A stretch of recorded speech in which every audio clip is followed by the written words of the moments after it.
Welcome to the greatest podcast in sports betting entertainment. My name is Tanner Kern, certified G, bona fide stud, and you can't teach that. In this right here, this is G Money Grant Mitchell. We are here breaking down the Super Bowl props you need to know, and the shameful NFL award show. Shameful all across the board. Hall of Famers, shameful. Everything was shameful last night. People were robbed last night, Grant. And you can't teach that. Bada boom. Man, the people in the room. G Money Grant Mitchell. How you doing? Wow. I mean, I didn't realize you were so angry. I'm doing all right, Tanner. Super Bowl's this weekend. I've had a pretty busy week. I've been applying to different apartments and townhouses, so maybe trying to find a new spot to live in the near future. That's pretty exciting. Yeah. I asked you before we started recording if you had moved again. I can see you got the same background, so you're still down there in New Orleans, but you are going out to Arizona now in a couple of days. So, I mean, the travel just never stops for you. Travel never stops. I just want to go home. I'm ready to go home. I'm excited to watch the game in Arizona, but at the same time too, love watching football on my couch. That's the best. But also, if I was home watching football, there would be a bunch of people at my apartment watching the game with me that I don't want there. So that's kind of the combination. Like people, not saying who, not naming names, but you're friends. Your girlfriend sounds like you're throwing your girlfriend's friends under the bus. There'd be too many people I don't want there. Bottom line, and that's the bottom line because I said so, Grant. So can I get your opinion for a big game that you have no interest in? Well, you have no vested interest. It's not your team and you don't have a bet on it. I think it's cool to go watch it in public, be out there. If it's a game that's super, super important, or if your team is playing, I want to watch at home alone. If you gave me tickets, I would probably turn them down. I would rather be at home on my couch, 70-inch TV, just watching it by myself. So if I wasn't going to Arizona, honestly, this year, I probably would have stayed and bought a ticket to the game because tickets are dropping. I had a really good night at the casino last night. Really good night at the casino. So, okay. Where were you? Which casino? Caesars. That's the nicest part of the city. Honestly, everything else in this city, dog water. Like this city is just not nice. Like, I'm sorry. Like, we were in a car with a dude from, he's born and raised in New Orleans, moved away. We're sitting there talking about like basketball. We start like shitting on Zion, and he's like, I got to get in the conversation somehow. So he like pipes in. He's like, yo, Zion ain't that fat. Like, what do you mean Zion ain't that fat? So we start talking, but then he's like, we were saying how much like better like Vegas as a host city would be, Arizona as a host city would be. And he's like, nah, like New Orleans, this place goated. And I'm like, man, this place sucks. You can't trash his city to his face like that, though. What's he supposed to do? Let's put it this way. I'm not the biggest party in the world, so I'm sure if you like the party vibe, it's great. But this is also like it's just trashy partying. You know what I'm saying?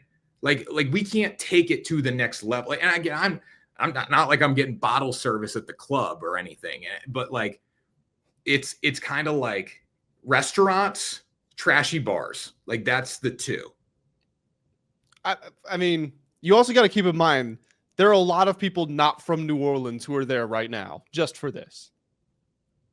But tickets are also dropping. So that makes me think if you're not a Chiefs fan, you're not an Eagles fan, you're not coming to this game. Like, I think it's really hard to get celebrities down here. Where Vegas, it's obviously easy to get them to the game because they can hide away in their hotels. But down here, like there's one hotel, like the Four Seasons is kind of where every big media celebrity star is staying at. Like that's the only hotel where I've seen people at, like big stars. Other than that, there's just not a lot going on this city. Again, if you like New Orleans, I ain't hating on you. It's just not my kind of place. But the Caesars Casino in New Orleans, damn beautiful. Beautiful. They treated you well. They treated me a little scrub on the $25 blackjack table. They treated me well. So I split eights 4 times, and then I got a fifth. And I couldn't split it. They wouldn't let me. So I split eights 4 times. I took $300 on the table. I lost $200 really quickly. And then boom, message pops in my head like lightning bolt. I start thinking back like boo, boo, boo, boo, to a podcast I listened to with Dana White. Have you seen the clip where Dana's like talking about playing blackjack when the table's fucking you? You really got to like change it up a little bit. You got to play 2 hands here, 3 hands here. You got to hit on this, hit on that, like do crazy things. Have you seen that clip? I haven't. It's a big clip. So go check it out, guys. Ride the Line viewers at home if you're riding with me. So I start doing that. And then suddenly like it just like a light bulb goes off and I start winning hands. And, just letting the nuts hang out, Grant. Just letting the nuts hang out. Worked out for me. So how much are tickets now down there? When you say they're dropping, do you mean online or like someone's coming up to you like I got a ticket for this much or? No, I would not buy a ticket off the street in New Orleans. Would not recommend that. Probably gonna get So scammed. how much are tickets online then? They're under 3 now, under 3,000. Like it's considering like Vegas was like 7 or 8 to get in the game or 6, whatever. It's I imagine by kickoff they will be closer to like $2,000. And if that's the case, like you win 1,000, I can see spending 1,000 to go watch the game. But other than that, I would never go. Whether it was my team or not, I don't think I'd rather watch it at home. It is really a shame how expensive those tickets are. Like I hear your logic. You make 1,000 in gambling like for the weekend, not really expecting to.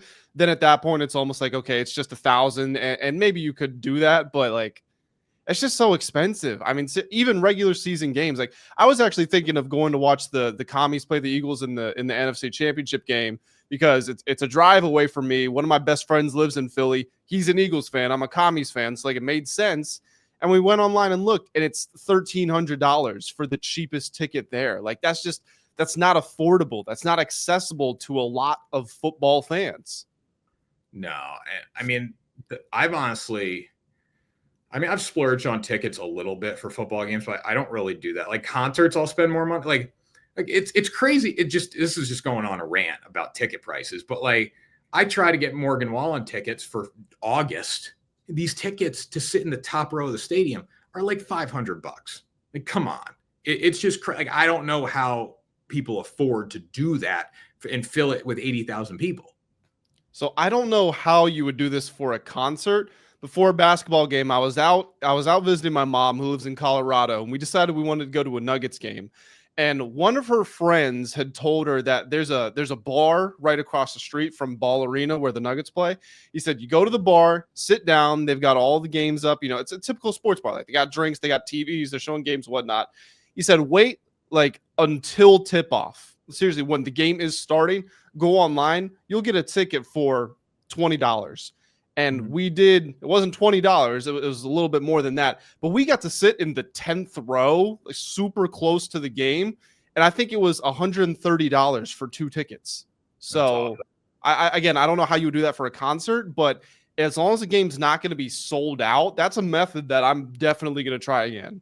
And that's why baseball is always going to still be popular. Like, by the way, I don't know if you saw this take. I think it was Cam Newton saying that the WNBA is going to pass baseball in the next like 10 years. Have you seen that clip? Yeah, I saw that.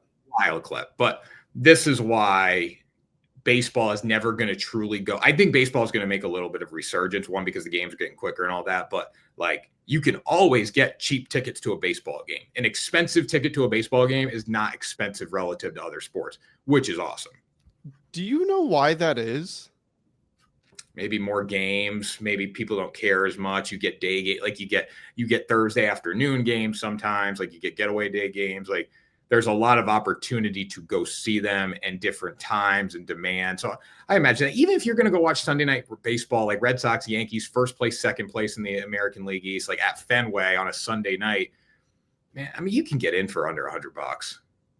Yeah, and that would never happen. I mean, the cheapest tickets for most NFL games are a couple hundred. Mm-hmm. That's the great thing about baseball. Like the resale market can often be cheaper than face value. Yeah. So, and anyways, because there are, baseball, I feel like, I don't know, maybe I'm crazy, maybe I'm wrong. You can tell me if I am, but I feel like baseball stadiums might be more accessible than other sports stadiums as well. Like you could take a metro and get there. You can take a bus there. I'm just kind of running through some of the cities in my head, and I feel like that might be the case. Yeah, I think so. I mean, I feel like most baseball stadiums are in cities. I mean, there's some that have their own parks, like, own parking lots and everything. But a lot of baseball stadiums take place in the city, so you can walk to it, and it's right near bars and all that. And you need that for baseball because in the summer, if you have a baseball stadium that's out in the middle of nowhere with just parking lots around it and no bars, it's a lot harder to get people to go to. I think that's why like Dodger Stadium struggles a little bit. As good as they are, there's nothing around it. Yeah, it's like Miami football. Their stadium is 45 minutes away from campus, and it's in Miami Gardens. It's like tucked away in its own area. Yeah, but Carson Beck's changing that. Carson Beck is going to take the U's coming back under Carson Beck. I don't know. I mean, look, Miami, we are really all over the place. Miami's going in the right direction, but I don't think they'll get over the hump. Well, Cristobal is an idiot, but like Carson Beck is a dog. You think Cam Ward was a dog? You haven't met Carson Beck. Have you seen Carson Beck's TikToks, or really Haley Cavender's TikToks now that Carson Beck has moved to Miami? Yeah, and I haven't seen him since. I saw him at Georgia. I was getting pissed off because he was playing terrible, filming all these damn TikToks. But I like Carson Beck. I do like Carson Beck. So you know this. My girlfriend's a Georgia alum, and pretty much all of Georgia hates the Cavender twins. I forget which one's dating him and which one isn't. Really, the other one just kind of got looped in for no reason, just because of her sister. But they hate the Cavender twins, and now because of that, the Cavender twins are all over her Explore page. And so, like every couple of days, there's a new video of Carson Beck. It's like Haley Cavender, other influencers or friends, and I don't know anything about them, but you can tell like they look very natural in front of the camera. They're probably used to taking photos and videos and whatnot, and they're doing all these dances, and Carson Beck is just kind of sitting there in the background, like not really doing anything, looking totally out of place because he doesn't know what to do. That's not his lifestyle. He's a little bit of a weirdo, but I do like Carson Beck. My favorite quarterback, though, all time, hook 'em, Ewers. Ewers is going to have a good NFL career, Grant. I disagree. He's a dog. He's so calm, so cool. But anyways, we got a lot of other things to talk about today. We got a lot of things to talk about, Grant. And it starts by you telling people why they need to visit WSN.com. I mean, if there is a time, it's this time. The Super Bowl is here. Tanner, myself, everybody on the team, a team of experts. We have worked super hard getting prepared. We are going over the best bets, which we're going to talk about on this show as well. But that's the major markets, the spreads, the money lines, the totals. We talk about props. We talk about parlays. We are looking into futures markets as well. It's not just the Super Bowl. We got it for the NBA, NHL, MLB, soccer, MMA, whatever it is. You'll find it all there. We got promo codes as well. So you can bet a certain amount and you might get a safety net. You can get profit boost. You can get deposit matches, all that great stuff. It is over there at WSN.com, the World Sports Network. So anyways, check out the World Sports Network, and let's start with the NFL award show really briefly before we move into our Super Bowl discussions. Number one, Lamar Jackson robbed of the MVP. I don't want to sit up. I'm watching these clips of Josh Allen last night sitting up there, go Bills, go Buffs, and God bless or something, whatever he said at the end. I'm getting sick to my damn stomach listening to that. Sick to my stomach. Thinking Haley Steinfeld field. I'm getting sick to my stomach. I like Josh Allen. I do. I think he's a good dude. He's a genuinely good dude. Lamar should have won MVP last night. I'm sorry. You can't. This whole like most valuable player to your team versus like the first team all pro, like this hadn't happened since the 80s, right? Or the 90s? 87. Come on. Like the voters should be ashamed of themselves, because if you're the MVP, you're the first team all pro. That's how it works. Yeah, before we even talk about who deserved it more, Lamar or Josh Allen, I'm 1000% with you. The way my brain is wired, some people are visual learners, some people are auditory learners, some people are experiential learners, right? I'm a person that, I don't think this has anything to do with my learning, but just the way I think, it's based in logic. If A is B and B is C, then A is C. That's how I work. So if the same people who voted for the first team All-Pro and second team All-Pro put Lamar on first team, I don't understand how he's not the MVP. I understand technically they're supposed to differentiate between stats and value, but the whole premise behind Josh Allen's case is that he didn't throw interceptions. We're proud of him because he was a guy who turned the ball over all the time, and now he finally learned how not to.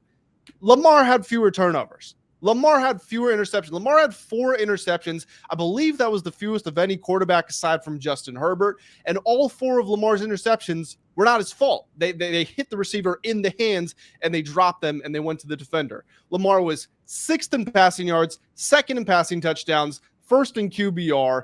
Again, tied for the 2nd fewest interceptions. He ran for 900 yards. Like, I genuinely think, just statistically, this was the best quarterback season anybody has ever played. Seriously. And when they went head-to-head, Lamar and the Ravens obliterated the Bills. What was that game? Like 35-10, 38-10 or something like that. Josh had a great year, and he didn't have a Derrick Henry. So yeah, he meant more, I guess, to his offense, but he did not hit the level that Lamar hit. And this reminds me of Jalen Hurts too, because people are shitting on him right now because he's got all this talent around him, but the dude's still a dog. Like the dude still wins football games. I hate when we punish teams or we punish players because they play on good football teams. You know, like Joe Burrow, we punish Joe Burrow. There's people that's like Joe Burrow realistically I think he had a better season than Josh Allen. He had a better season. You could make the case he had a better offensive passing season than Lamar. But people say Joe Burrow can't even make the playoffs. Well, it's because of his defense. His defense is not good. I'm not saying they could have won games early in the season. I'm not saying that, but we punish players for playing on good teams, or we punish players for playing on bad teams. In Josh Allen's case, we say, oh, well, he didn't have a great cast of receivers and a great running back, blah, blah, blah, great offensive line. This was one of the best offensive lines Josh Allen's ever had. He elevated his receivers, but in the end of the day, Lamar had the better year. He did just as much from the quarterback position. It is a travesty that Josh Allen won this award. And if Josh Allen was the first team All-Pro and the voters felt that way, I'm a lot better with it. But you can't say, well, first team All-Pro doesn't mean most valuable. Most valuable player in my mind is not most valuable to their team. Most valuable player is the best football player in the league. Yeah, there's a combination of value. You know, if Jalen Hurts in a world won MVP this year, then it would be like, okay, well, he has AJ and Devontae and Saquon and the best offensive line. That stuff matters to a certain extent. But if a guy is performing at the level Lamar was playing at the highest level in the league and Josh Allen was not. And yeah, Josh had more responsibility in his offense than Lamar did. But if Josh Allen is the MVP, Jayden Daniels was more important to his team. When Jared Goff first got to Detroit and they had no defense whatsoever, but they were leading the league in scoring, then Jared Goff was the MVP. You can't make this a competition of look at what one player did. Like if it's an offensive player, look at what the offense did compared to the defense, or look what he did compared to the talent around him. Like again, going back to Jayden Daniels. Jayden Daniels was asked to carry a larger load than probably anybody in the NFL. You saw the immediate turnaround from a team that won 4-13 to 12-5. That doesn't make him the MVP. He had a great year, best rookie season we've ever seen, but he didn't play better than Joe Burrow. He didn't play better than Lamar Jackson. And he probably didn't play better than Josh Allen. At least they're right there with one another. But Lamar was, I think, head and shoulders above. And if Lamar's not the guy to win it, then I would have wanted Saquon to be the guy who won it. Because we can have this conversation again about impact or the talent around him and the situation he walked into. And Saquon walked into a great situation. But the Eagles were the only team in the NFL who ran the ball more than they threw it. A massive part of that is Saquon. He not only led the league in rushing, but he broke 2,000 yards with an extra game. He only had like 13 touchdowns or whatever, but that's because Jalen had 14 on tush pushes. That was seriously one of the best individual seasons we've ever seen from a running back, combined with one of the best individual seasons we've ever seen from a quarterback, and neither one of those guys won the award just because Josh Allen's receivers are worse than, the Ravens receivers, and Josh Allen's line is worse than the Eagles line. It was a pity award. Like in the end, it was a pity award. I think Josh Allen was the face of the NFL this year, and like he was the one we wanted to elevate. He was the one we wanted to make a hero. Not saying didn't have a great season, but like when you pull up the Football Reference and you see Lamar beat him in every statistical category, yep, it's hard to make the case that Lamar should not have been MVP when Lamar was better this season than he was in his previous MVP season. And Josh Allen was not a hair on Lamar's ass statistically. He really wasn't. That's the hard part. And Josh started the year very pedestrian. Like he was not throwing for even 200 yards for the first 5-6 weeks of the season. I mean, like when you look at the throw, like let's just pull the stats up real quick before we obviously move on here. But Josh threw for 3,700 yards. Lamar threw for 4,100 yards. Josh threw 28 touchdowns. Lamar had 41 touchdowns. 41 touchdowns. Josh also, I got to jump in. People wanted Lamar to play running back or wide receiver in the NFL. Lamar genuinely, I think, has the best pocket presence of any quarterback in the league now. Yeah. That 41 passing touchdowns, That's remarkable considering he also ran for 900 yards. All right. And then when we go to the rushing yards, which I guess is maybe Josh Allen's biggest case, like when it comes to the rushing touchdowns, at least he had 12. Lamar had 4, but Lamar still has more total touchdowns. He had 400 more rushing yards than Josh Allen. It's really hard to swallow. This is the kind of selection that makes the MVP award a fan vote, basically. Like this is the kind of pick that negates or takes away from the prestige of the MVP. And Josh, yeah, I want to make sure we hammer home what you said. Josh had a great season, not trying to take that away from him, but this felt predetermined because the Bills have been the team they enter the year as Super Bowl favorites and then they get their hearts broken. And Josh Allen can't beat Patrick Mahomes in the playoffs. And he's so close. And, like you see it when the Bills lose, all the posts are, you can't help but feel bad for Josh Allen here. It's like, why? Do you know how many other great players lost to their rivals or they lost in the playoffs? Why do I feel sure I want to see him win, but I don't have to feel bad for him because he lost? Listen, if somebody can make a compelling case for Josh Allen to be the MVP, I'll listen to you. But when you have less total touchdowns, you have less yards passing, you have less rushing yards, you have more turnovers, I don't know how you can make the case for Josh Allen. I really don't. It's not like James Cook's a slouch. He's no Derrick Henry, but Derrick Henry had 16 rushing touchdowns. James Cook had 16 rushing touchdowns. James Cook's probably a top 6 running back in the NFL right now. Yeah, and let's not. And Lamar had Zay Flowers. Like Zay Flowers is very good, but Buffalo's got decent weapons too. And I would hardly say Zay Flowers is a great receiver either. I think he fits Baltimore's system well, largely because of how good Lamar is. Yeah, and then you got Mark Fumblerooski Andrews. I mean, so it's a tough pill to swallow. I don't know how you could. I don't, and I'm not. You know me, I'm not a Lamar lover. Like no. I don't sit here and glaze Lamar ever, and I'm not saying I glaze Josh Allen either, but. It's just you can't make the case. It's so indisputable that you can't make the case for Josh Allen. Yeah, dog water. The AFC East is not hard to win. Every team in the AFC East sucks. That's a great point too. I didn't even think of that. You're right.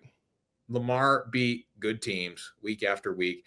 And you can say, well, they have Derrick Henry, but if you take Lamar off the Ravens and you stick Joe Average at quarterback, they're not a good football team. Lamar makes that team a good football team. Yeah, we saw what Derrick Henry looked like with no quarterback last year. They went what? They won 5 games, 6 games? Yeah. Yep. Coach of the year, Kevin O'Connell. We've got issues with this one too. Kevin O'Connell did a great job. He lost to what it looked like was going to be his starting quarterback, but I mean, come on. Less issues with this one though.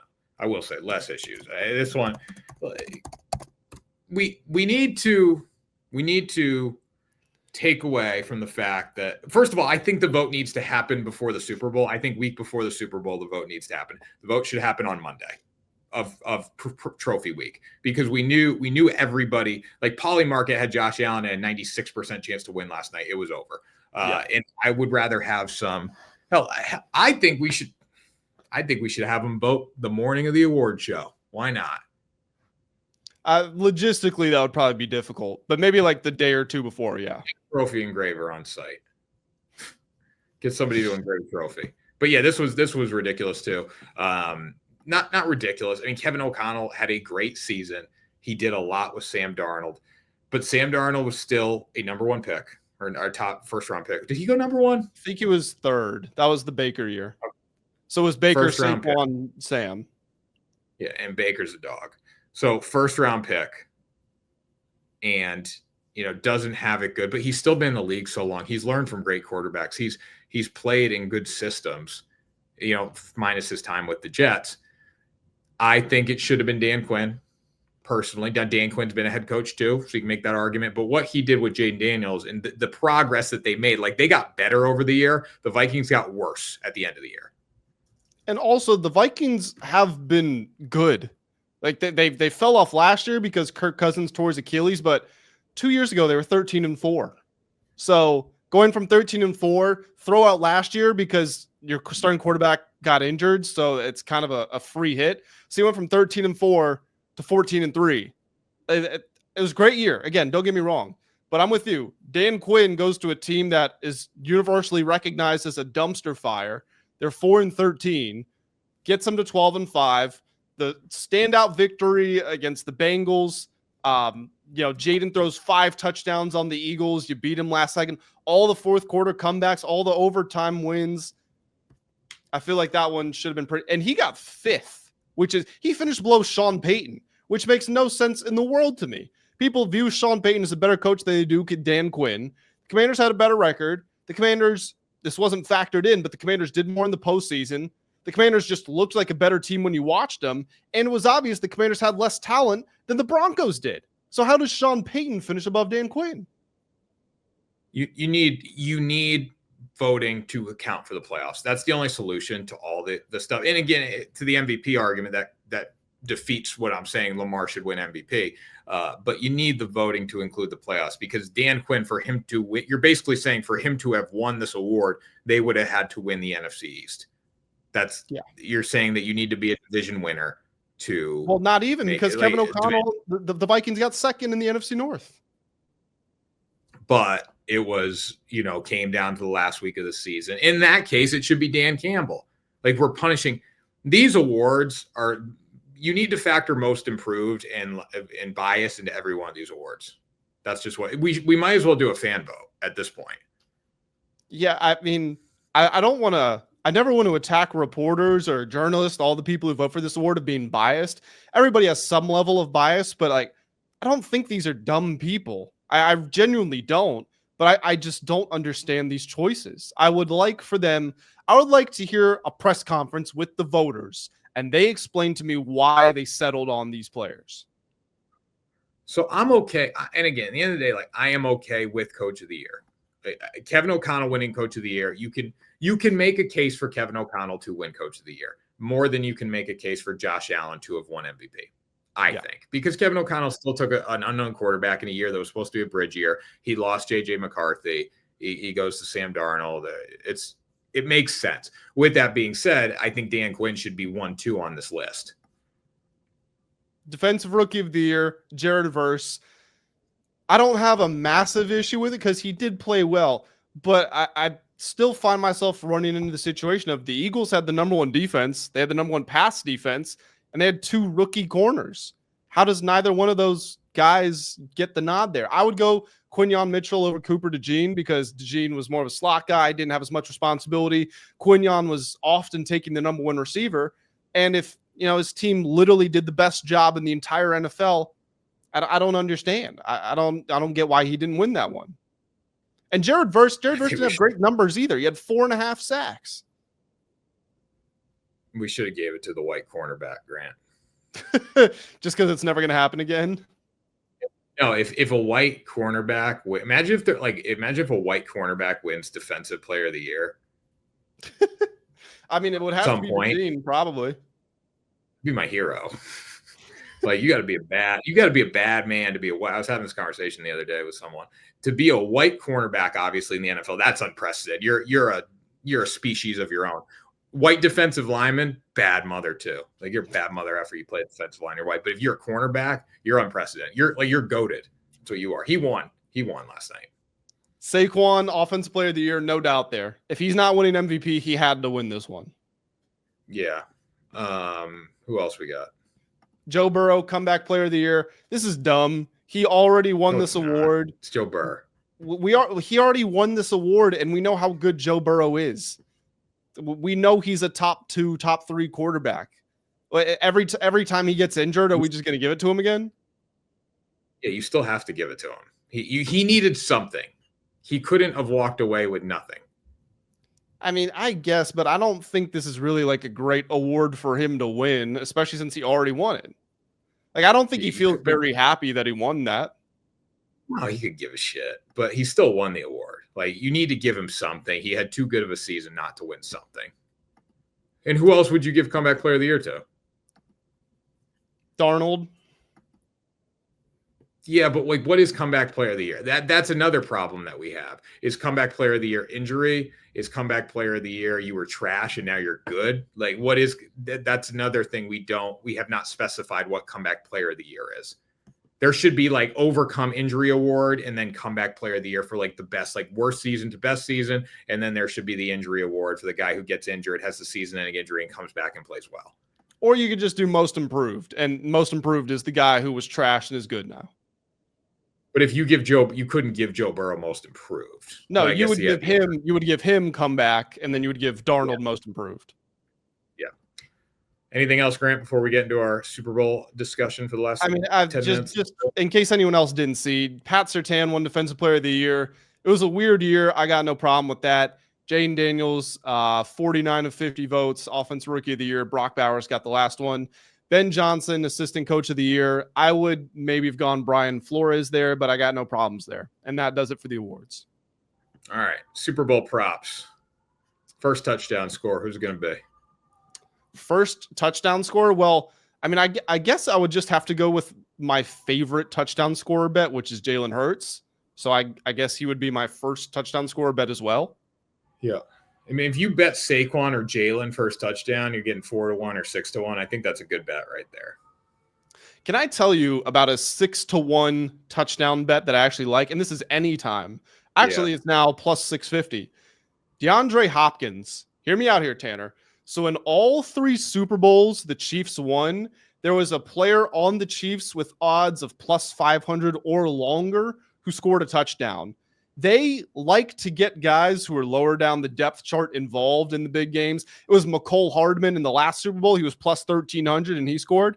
DeAndre Hopkins had a very nice connection with Mahomes when he showed up, caught a few touchdowns from him, had a multi-touchdown game. He's kind of fallen out of the limelight lately, but if they're at like the 10-yard line and they go empty or trips or whatever, Hopkins probably still has the best pair of hands on that Chiefs team. It's either him or Kelsey. So all it takes is a little 10-yard completion at the goal line, and it's a plus 650 cash. If you bet, I think if you're going to go in this bet, you bet Justin Watson, D-Hop, and Juju. I think one of those guys are going to score. Where is Juju? What's he at? He's 550. Yeah, so I think if you bet Juju, D-Hop, and Justin Watson, one of those guys, or maybe you could make the case Noah Gray instead of Justin Watson, but Noah Gray, D-Hop, and Juju, I think, and they're all 5-1 or greater. Yeah, one of those guys are going to score. Yeah, if you bet all 4 of those, Gray, Juju, Hopkins, Watson, you bet all 4 of those and one of them hits, you make a profit. Yeah, definitely. So those would be my like long shot touchdown scores. So then for the Eagles, I don't see a long shot touchdown score. It's going to be Dallas Goedert plus 310. That's kind of the longest. I wouldn't even take that though. No, I wouldn't either. It's going to be it's Devontae, AJ Brown, Jalen Hurts, Saquon Barkley. Those are the 4 guys who are going to score. Yep. If they score, they will score. Let's go to the major markets here. You got anything in passing? I think the one I like is Jalen Hurts over 27.5 pass attempts. That's really not that many. And if the Chiefs are going to score, like everybody kind of assumes they will, Eagles will have to throw. Jalen threw the ball 38 times in the last Super Bowl. If the Eagles won the NFC Championship game by 30 points, and he still went over this line in that game. I like Patrick Mahomes over 23.5 completions in this game, the way that Vic Fangio plays defense. They're going to drop 7, rush 4, short completions. Yep. Find the soft spots in the defense with Kelsey. So I think there's going to be a lot of completions there. I don't think the Chiefs are going to be able to run the ball very consistently. I think it's going to be worked into their passing game, and they're going to use the pass almost as running plays in this game. So it's going to be the short completions. I actually like that train of thought there. Kind of building off of that, my favorite rushing prop is actually Patrick Mahomes over 28.5 rushing yards. He went over this line in his last game, in his last Super Bowl, in the Super Bowl against the Eagles. Basically, in the postseason, he becomes a very good runner. The Eagles get a lot of pressure that forces quarterbacks to scramble out the pocket. Philly was below league average in rushing yards allowed per game to quarterbacks. This is just a very low line. I feel like it makes a lot of sense. I hate this line, Grant. I'm not gonna lie. I freaking hate it. I think he goes under this. I don't think they're going to be able to do the rollouts. I just think like Vic Fangio style defense, they're very good at keeping quarterbacks in the pocket. And the key to beating Mahomes is keeping him in the pocket, getting pressure on him here. So I don't think that's why I'd rather lean over on the completions. I think we're going to see more of Mahomes getting the ball out early rather than we are him scrambling, because I just don't think there's going to be a lot of room and they're going to have a spy on him. How do you feel about Saquon under his rushing total here? So it's risky. With that being said, if I trust a defense to contain him, I would say that this is the defense that can do it. But 109.5 is really low for what we've seen him do this season, because he's going to break off a 50-yard run at some point in this game. It's going to happen. And if he does that combined with some bulk, we're going to have a really tough situation on our hands with this prop. I agree. It really does come down to how big is the explosive play. Is it 25? Is it 60? The Chiefs have not allowed a 100-yard rusher in 18 straight playoff games. They kept Christian McCaffrey, who wasn't Saquon's level, but he ran for 1,600 yards last year. They kept him 22 carries for 80 yards in the last Super Bowl. The last time they played Philly, and I'm not saying Miles Sanders is Saquon Barkley, but Miles Sanders did run for 1,300 yards that year. Philly did have the best offensive line, and he only had 21 yards in the Super Bowl. So the trends tell you it's going under, but I'm with you. There's going to be an explosive. Like I said, it just comes down to how big is the explosive. The thing with like Christian McCaffrey, they did do a good job against him. I don't know what his receiving stats were in that game, but McCaffrey had bad rushing games, but he would make up for it with the receiving yards.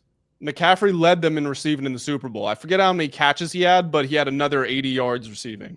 So that's still a 160 game. And like Saquon's not really catching the ball in the backfield too much. He might have a couple a game, but that's not his style. So 109.5 is very low for him. He's going to have explosive carries if he does. And I could see him having 220-yard carries in this game in the first half and the second half. So it's really hard to get behind it. But if I trust the defense to get it done, it's Spags. I mean, like I said, McCaffrey had 22 carries in the Super Bowl. Saquon's rushing attempts line is 21.5. So, yeah. So, receiving props, you got anything there? Receiving props. I like AJ Brown over 69.5. I like Devontae Smith over 52.5, probably a little more. Yep. I think if you're going to try to shut down one player, it's AJ Brown. From a receiving standpoint, it's going to leave Devontae Smith open. He had 100 against him in the last Super Bowl. I think he has a big game. I mean, Devontae Smith being 52.5 and Goddard being 49.5, I'll take Smith over that all day long. That's actually my favorite one right there, Devontae Smith over. He's also from New Orleans, I believe, so it's got a little bit of a homecoming for him. Yeah, that's my favorite one there. He's played the Chiefs 3 times in his career. All 3 times he had 99 or more receiving yards. Yeah, I like him a lot in this game for 52.5. I will definitely be betting that one. Any novelty props, anything like that you got your eye on? So the thing with the novelty props is you can't bet a lot of them. Like the really cool ones are in Ontario. Like that's where, or offshore, and I'm not playing offshore. So the really cool novelty props we don't get, like Gatorade color is not available in every state. Like I think Gatorade color is barely available in legal states. The Doink one is pretty cool, like ball to hit the upright. I think that could hit, but for 5-1, I'm probably not taking it. I think that should be closer to 10-1. I like heads. I'm always a big heads guy. Tails never fails, but heads. I was always a tails never fails guy, and then I found out the head side of the coin. This could be a myth, but a little heavier, so it gives a better chance of landing on that side. So nothing there. Gatorade color, I would say probably I'm going to be on the Chiefs, so like orange red were the 2 that I would take. Oh no, I'm on purple because that's what the Chiefs used for 2 straight years. Oh, the purple orange. They've had an orange one, then they have purple, right? So when they beat the 49ers in 2020, it was orange.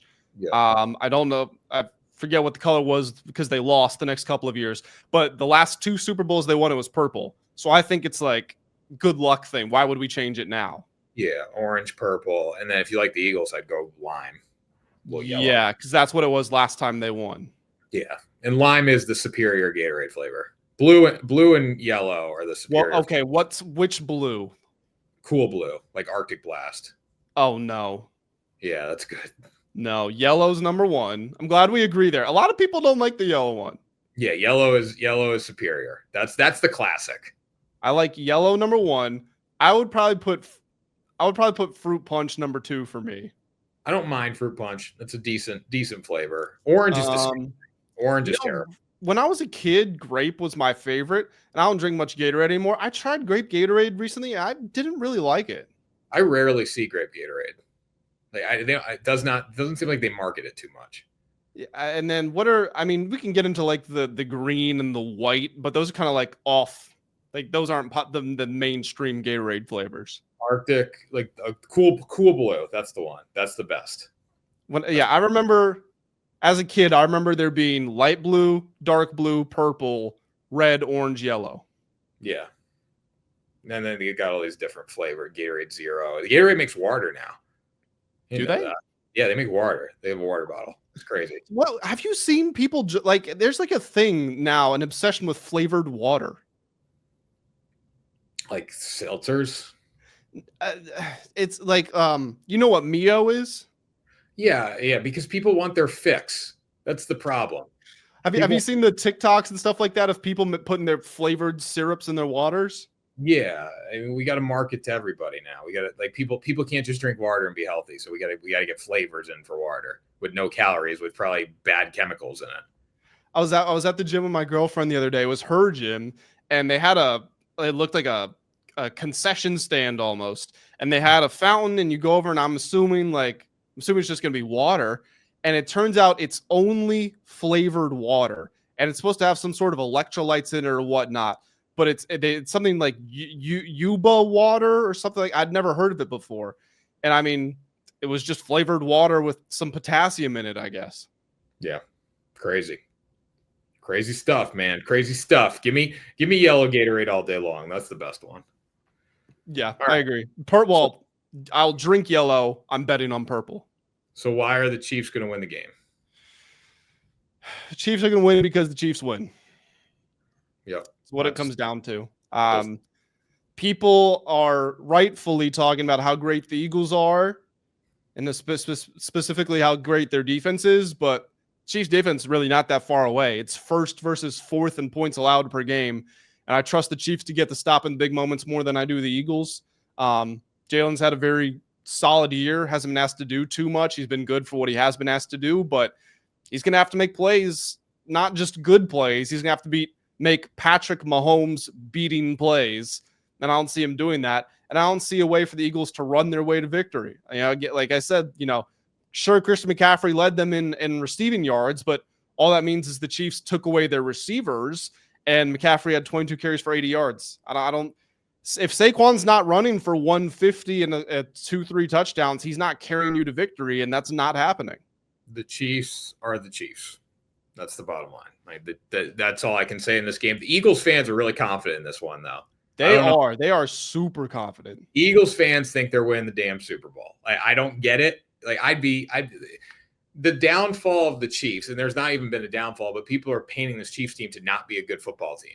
And yeah, have they won close games a lot? Yes, but the Super Bowl is going to be close. They know how to win close games. Simple as that. I got nothing more to add. They're 12-0 in one-score games this season, 17-3 in the playoffs with Patrick Mahomes. He's played one half of bad football in the playoffs. It was the AFC Championship game when they lost to the Bengals and Joe Burrow. Other than that, he's been lights out. He's 3-0 against number one defenses, averaged 37 points against them. There's nothing that you can say. If people are saying they're taking the Eagles, it's because they have a gut feeling. If you look at the numbers, everything goes to the Chiefs. Yeah. I mean, the Eagles are a more talented football team. I'm not going to lie about that. But when it comes down to knowing how to win games, I trust the Chiefs. And that's what this one's going to come down to. So I'll take the Chiefs. I think their downfall comes next year. I think we're going to see the three-peat. Simple as that. Yeah. I got them. I might place a futures bet on the under on their win total next year, depending on what it is. I could see them going like 10-7 next year. Yeah, the down year. And then, they get to the AFC Championship and Joe Burrow knocks them off. Maybe Lamar. Maybe Lamar beats Josh Allen and rubs the MVP award in his face. Maybe, but both of them can't win. If we're talking MVP of winning in the playoffs, neither of them are even in the conversation. Yeah, if it's MVP of winning the playoffs, it's Joe Burrow. Take us out of here, Grant.